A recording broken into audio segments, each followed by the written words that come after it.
My husband said, "She embarrasses me," at his work event.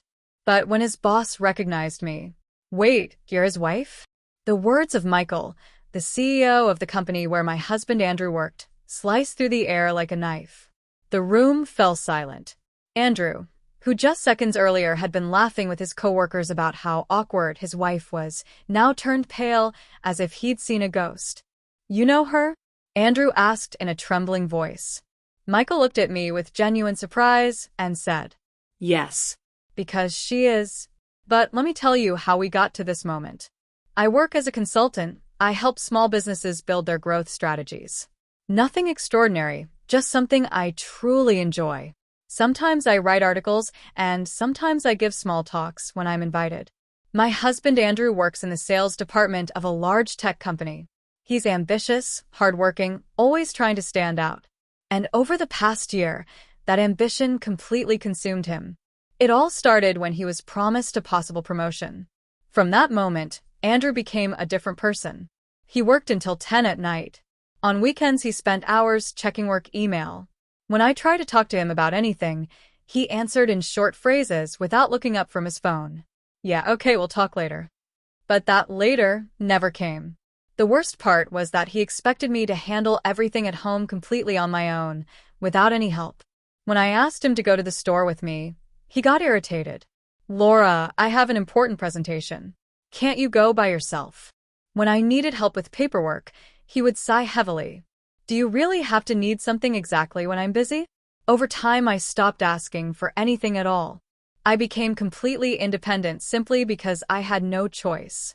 Half a year ago, I was invited to a professional event in my field. Andrew came with me, but the whole evening he yawned and kept looking at the clock. "How much longer is this going to last?" he whispered during a talk. And on the way home, he said, "Sorry, but your events are unbelievably boring. Let's do this. I'll go to mine and you go to yours."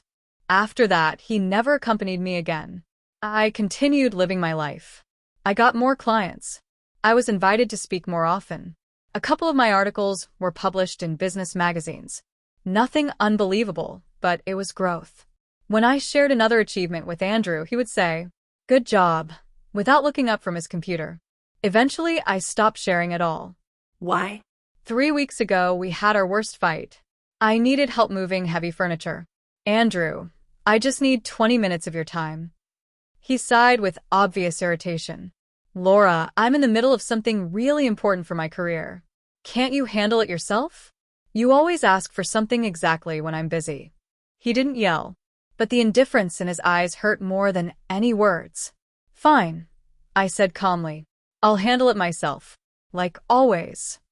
And then the night of the corporate event arrived. Andrew asked me to go with him. "This is really important for my career. Everyone will bring their wives. Michael, the CEO, will be there." I agreed. No matter what, he was my husband. I put on a simple, elegant dress. We arrived at the hotel where the event was being held. Andrew quickly introduced me to 2 colleagues and then immediately disappeared to make important connections. I was left alone by a table with a glass of juice, watching people. Half an hour later, I heard his voice. He was standing not far away with 3 coworkers. They didn't know I could hear them. "Hey, your wife is kind of too quiet," one of them said. Andrew smirked. "Yeah, she's not great at events like this. Honestly, I'd rather she stayed home. I'm a little embarrassed to bring her to these events." The men laughed. "We get you. Sometimes it's better to come alone." I tightened my grip on the glass. Not out of anger, out of a deep pain that tore through my chest. I took a slow breath. I wasn't going to make a scene. And then I saw Michael. He was walking straight toward me, recognition on his face. "Excuse me, are you Laura Parker?" I blinked in surprise. "Yes, that's me." His face immediately lit up. "I can't believe it. My wife Emma talks about you nonstop. She attended your business growth workshop last month. She came home incredibly inspired. She showed me all your articles, told me about your work. I was genuinely impressed." Emma had been a very attentive participant in that workshop, but I never imagined she talked about me that much at home. "Emma is wonderful," I replied sincerely. She has great ideas. Thanks to your advice, Michael continued enthusiastically.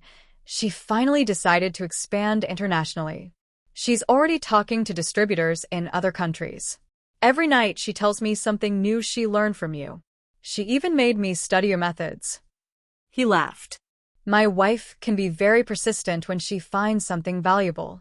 Behind me, I heard quick footsteps. I turned and saw Andrew. He was walking toward us, with those same coworkers following him. His face was full of confusion. Michael, he said nervously, do you know my wife? Michael's expression shifted to pure surprise. Your wife? Andrew, Laura Parker is your wife. He looked back and forth between us, as if putting together an impossible puzzle. Yes, Andrew forced out. How do you know her? Michael shook his head, still processing what he'd heard. Andrew, your wife is the consultant who transformed Emma's business. 3 weeks ago, Laura was the keynote speaker at the Regional Entrepreneurship Forum. Emma practically dragged half the city there. There were more than 300 people in the room. Absolute silence fell. Andrew's coworkers, the same ones who had just been laughing at me, now stared at me with their eyes wide open. Andrew stood frozen, his mouth slightly open. On top of that, Michael continued, Emma showed me Laura's article on business resilience strategies. We used it in our last executive meeting. Very useful material. One of Andrew's coworkers, the one who had said, "We get you," looked like he wanted to disappear. Did you write that article? My sister forwarded it to every business group chat. I nodded, embarrassed. I knew my work was growing, but I didn't realize to what extent. Andrew finally spoke. Laura, I didn't know you'd come this far. I looked him straight in the eyes. Andrew, I was invited to that forum 2 months ago. I told you about it 3 times. You said, "That's great," without asking a single question. And when I asked you to come with me, you said you had more important things to do. Michael watched us closely. I saw the exact moment he understood the full situation. His gaze turned colder as he looked at Andrew. Andrew, you have an exceptional wife. I hope you value that. It wasn't a wish. It was a warning. At that moment, an elegant woman approached us. Laura. It was Emma, Michael's wife. Her eyes were shining. I couldn't believe it when Michael said you were here. We hugged warmly. She started talking about her progress, completely unaware of the tension around us. While Emma spoke, more people began to approach us. One manager said she had implemented my strategies in her department. One entrepreneur said his business partner had taken my course. Every comment was a revelation to Andrew. He stood beside me, quieter and quieter, smaller and smaller. And then Emma said something that changed everything. Laura, Michael said they need a consultant for a new leadership program at the company. I immediately thought of you. Would you be interested? Andrew's face turned white as paper. Michael nodded. It's true. We're launching an internal development program, and we need someone with real experience. Laura, if you're interested, we can talk formally next week. He held out his business card. Andrew tried to step in. Michael, that would be amazing. We would really appreciate. Michael stopped him gently but firmly. Andrew, this is Laura's professional decision. It has nothing to do with you. The message was crystal clear. Andrew fell silent. The rest of the evening was strange. People I had never met came up to talk. Andrew followed me like a shadow, trying to join the conversations, but now he was the invisible one. At one point I heard one of his coworkers whisper, "Man, did you seriously not know who your wife is?" Andrew mumbled something. When we finally left, there was heavy silence in the car. Halfway home, Andrew spoke. Laura, I don't understand why you never told me you'd achieved this much.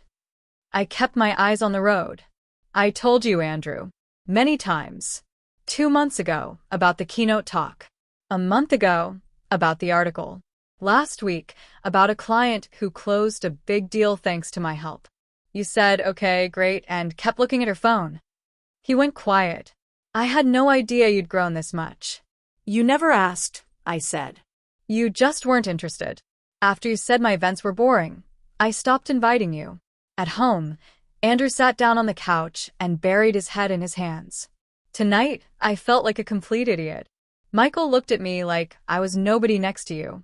And the worst part is you were right. I knew you were doing something, but I didn't care.